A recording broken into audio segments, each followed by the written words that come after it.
देखो 45 नंबर सवाल का दिखा था, दो अंकों वाली एक संख्या के अंकों का योग कितना है 10 है। दो अंकों वाली संख्या के अंकों का योग कितना है 10 है। यदि संख्या में से 36 घटा देने पर अंकों के स्थान बदल जाते तो संख्या क्या होगी, ध्यान से सुनना है। सवाल कहता है 45 नंबर, चलो आज हम 45 नंबर सवाल हम बना रहे हैं, ठीक है। पहले कहता है माना कि इकाई अंक, माना कि इकाई अंक बराबर x, दहाई अंक बराबर y, संख्या बराबर 10y प्लस x। प्रश्न से क्या कहता है, कहता है दो अंकों वाली, कहता है 45 नंबर सवाल, दो अंकों वाली संख्या के अंकों का योग कितना है 10 है। दो अंकों वाली कौन संख्या होगा, दो अंकों वाली संख्या कौन होगा x और y होगा। दो अंकों वाली संख्या के अंकों का योग कितना है 10 है।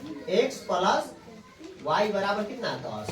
आगे पीछे कर दो कोई बात नहीं, मान है तो y को आगे आने दो, x के पीछे जाने दो, कोई भी फर्क न पड़ेगा। समीकरण फर्स्ट, इसको हम इसलिए की है क्योंकि समीकरण सेकंड में y पहले आता है, इसलिए हम करते हैं। अब यहाँ देखना है पुनः क्या कहता है, कहता है यदि संख्या में से कितना घटा देने पर 36 घटा देने पर, तो संख्या में कितना माने 10y plus x, 10y plus x, 10y plus कितना माने x में से कितना घटा देने पर 36 घटा देने पर संख्या के अंकों का स्थान क्या हो जाता है, उलट जाता है। पहले था 10y प्लस x, तो अब हो जाएगा 10x प्लस y। अब कितना हो जाएगा 10x plus y, 10x plus कितना हो जाएगा y, ठीक है 10x प्लस y। अब ध्यान सुनना है, वेरिएबल को वेरिएबल के साथ घटाना है, कांस्टेंट को कांस्टेंट के साथ घटाना, ठीक है। जात वाला को जात के साथ, बिन जात वाला को बिन जात के साथ करने की मतलब, ठीक है। पहला 10y प्लस x, ध्यान सुना, ए माइनस में उधर जाएगा तो प्लस में, ये दोनों प्लस में इधर आएगा तो माइनस में होगा, ठीक है। ये 10x माइनस y के बराबर 36। अब ध्यान सुना, घटाना है, जात वाला को जात के साथ, बिन जात वाला को बिन जात के साथ। कहने के मतलब है 10y वाला को y के साथ, x वाला को x के साथ। 10y में से एक y घटाएंगे तो कितना होगा 9y, 10x में से एक x घटाएंगे तो कितना होगा 9x बराबर 36। ये दोनों में 9 दोनों में 9 दिख रहा है, दोनों में क्या दिख रहा है 9 दिखाई दे रहा था। 9 हम क्या करेंगे कॉमन ले लेंगे। कॉमन कब लिया जाता है, जब दोनों में जब सेम संख्या दिखाई देता रहता तब हम कॉमन लेते हैं, उसे क्या लेते हैं हम कॉमन लिया जाता है। तो हो जाएगा y माइनस एक्स बराबर 36। ये 36 ये 9 गुना में है तो कति में जाएगा भाग में जाएगा, कति में जाएगा भाग में। x y माइनस एक्स बराबर 36, ये गुना में था 9, ये कति में जाएगा भाग में जाएगा। काट दो 9 चौक 36, y माइनस एक्स बराबर 4। इक्वेशन कितना निकला सेकेंड। अब यहां से हम x और y का मान निकालेंगे। क्या निकालेंगे हम x और y का मान निकालेंगे। चलो देखते हैं यहां से x और y का मान निकालेंगे। समीकरण फर्स्ट एंड सेकेंड को जो समीकरण एक और समीकरण first and second, x plus y plus x बराबर 10, y माइनस एक्स बराबर कितना 4, माइनस प्लस कर जाएगा एक y क्या y 2y जोड़ देंगे दोनों को, ये 14, इसीलिए y बराबर 14। एक गुना में दूध कति में जाएगा बट्टा में, करने का मतलब भाग, 2 सते 14। y का मान कितना है 7। y के मान तो निकल गया, x का मान निकालना है। x का मान हम कब निकालेंगे, कब निकलेगा, या तो समीकरण मेरा मन है समीकरण फर्स्ट में रखने का तो फर्स्ट में y का मान रख दो, या सेकेंड में रखने का मन है तो सेकेंड में रख दो y का मान, x का मान निकल जाएगा। मेरा मान है सेकेंड फर्स्ट में रखने का, तो लिख देंगे समीकरण फर्स्ट में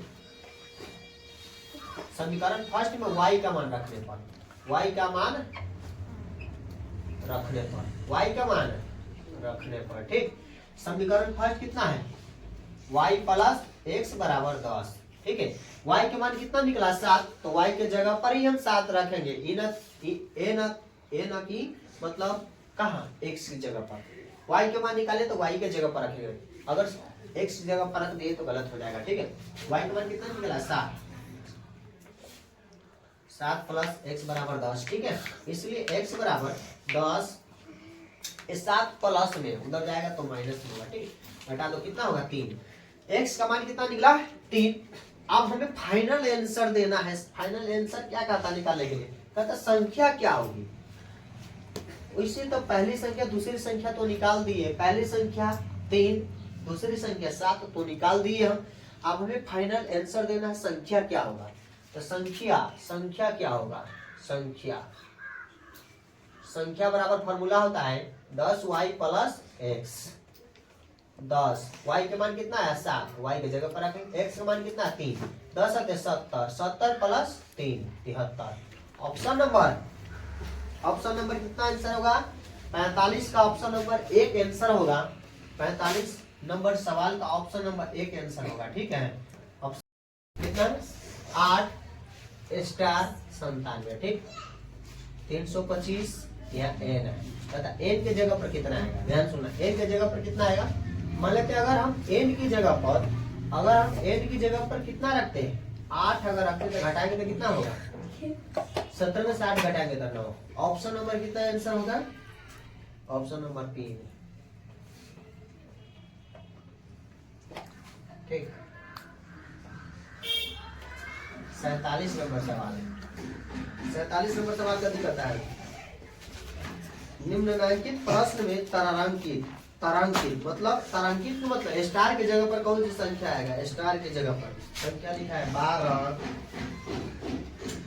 891 माइनस यहाँ एड रेट, ठीक है 5 स्टार, ठीक है 2 बराबर में है 53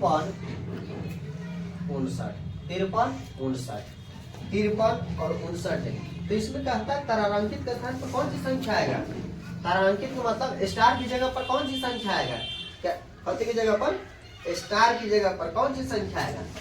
मान लेते हैं अगर स्टार जहां स्टार है ना वहां अगर हम 3 रख देते हैं, कितना जैसे 12 माइनस एड रेट 5, यहाँ स्टार है, यहाँ भी स्टार है, ठीक है, यहाँ 2 है। अगर यहाँ हम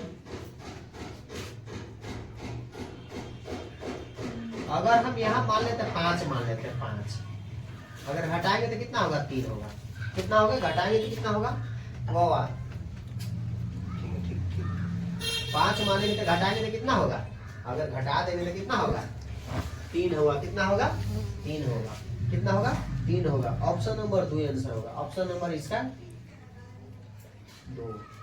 अगला सवाल 48, अगला सवाल क्या नंबर है 48 नंबर सवाल का दिक्कत है, निम्नलिखित में कौन सा कथन असत्य है। निम्नलिखित में कौन सा कथन असत्य है।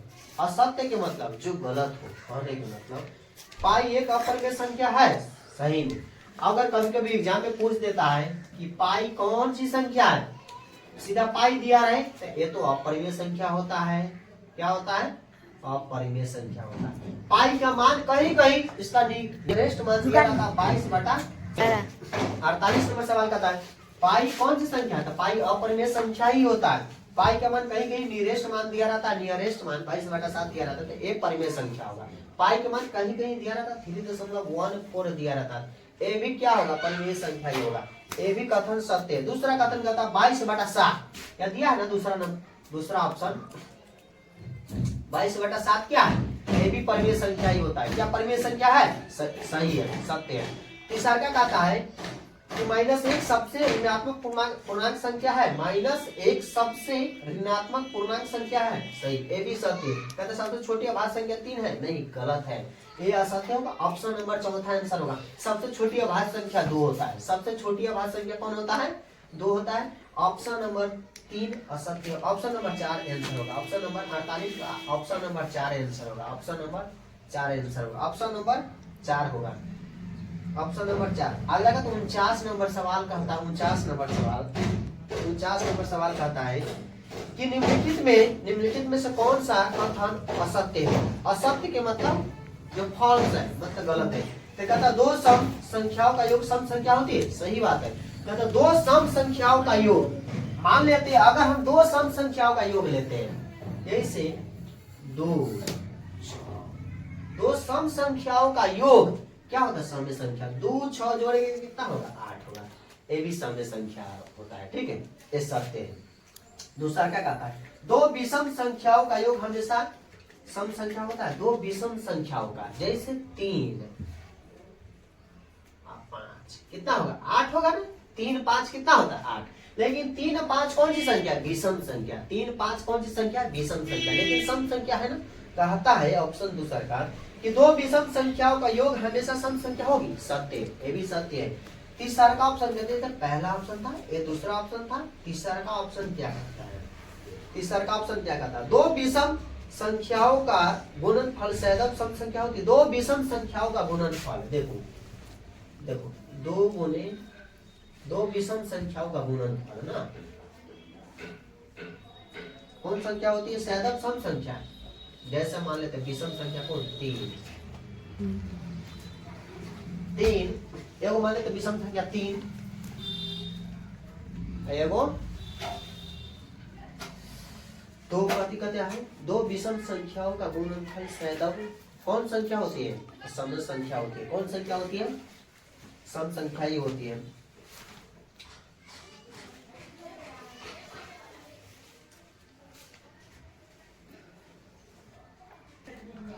मान लेते अगर 5 करेंगे, गुना करेंगे तो ये तो 15 हो जाएगा, 3 5। लेकिन 15 कौन सी संख्या है, सम संख्या नहीं है, ये ना होगा, ये नहीं होगा ऑप्शन। अगला कौन संख्या है, अगला का भी कहता है सबसे छोटी प्राकृत संख्या 1 होती है। सबसे छोटी प्राकृत संख्या 1 होती है। कै नंबर सवाल है, 49। यही गलत है, कभी गलत। सबसे तीसरा का ऑप्शन क्या कर रहा है, दो विषम संख्याओं का गुणनफल सैदब विषम सम संख्या होती, नहीं, गलत है। माने तो दो विषम संख्या, तो दो विषम संख्या कौन है, 3 और गुणे 5 करेंगे तो कितना होगा, 15। क्या 15 सम संख्या की विषम संख्या, ये विषम संख्या, ये कभी भी सैदब सम संख्या नहीं हो सकता है। ये हमेशा जब भी आएगा तो सम विषम संख्या ही आएगा। ऑप्शन नंबर 3 आंसर होगा, ऑप्शन नंबर 3। चौथा ऑप्शन सही है। चौथा ऑप्शन कभी कहता है सबसे छोटी प्राकृत संख्या 1 होती है, सही है। सबसे छोटी प्राकृत संख्या क्या होती है, 1 होती है, ये भी सही है। अगला सवाल 50 नंबर। 50 नंबर सवाल कभी कहता है, कहता 3 अंकों की सबसे बड़ी से बड़ी संख्या जो 35 से पूर्णतः विभाजित हो। 3 अंकों की सबसे बड़ी संख्या, मतलब 3 अंकों की सबसे बड़ी संख्या कितनी होती है, कहता है 3 अंकों की सबसे बड़ी संख्या। क्या लिखा है, 3 अंकों की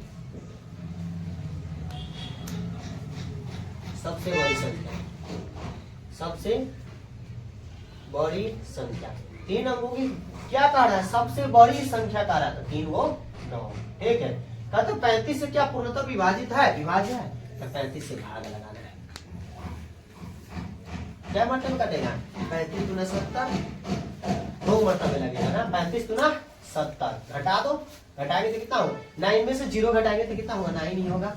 9 में से 7 घटाएंगे तो 2, अगला कितना है 9। कितने मरतबे लगे, 8 मरतबे लगाते हैं तो कितना होगा, अगर मान लेते 8 मरतबे लगाते हैं तो 5 8 40 के 0, 5 8 40, 80 4, 8 3 24, 24 4 कितना होता है, 24 4 28, 24 4 घटा, NI कितना होगा 1, घटाएंगे कट जाएगा। अब ध्यान सुनना है, आंसर तो मेरा फाइनल आंसर ना आया ना। 3 अंकों की सबसे बड़ी संख्या कितनी होती है, 3 गुना 9। शेषफल कितना है 19, शेषफल घटा दो, शेषफल जितना है घटा दो इसमें से। 3 अंकों की सबसे बड़ी संख्या में से रिमाइंडर को करने के मतलब शेष को घटा दो। 9 में से 9 घटाएंगे तो कितना होगा 0, 9 में से 1 घटाएंगे तो कितना होगा 8, ये 9 होगा। क्या कहीं ऑप्शन में है 9 से 80, क्या ऑप्शन नंबर 50 का ऑप्शन नंबर 3 आंसर होगा, ऑप्शन नंबर 3 आंसर होगा। ऑप्शन नंबर कितना आंसर होगा, 3, ऑप्शन नंबर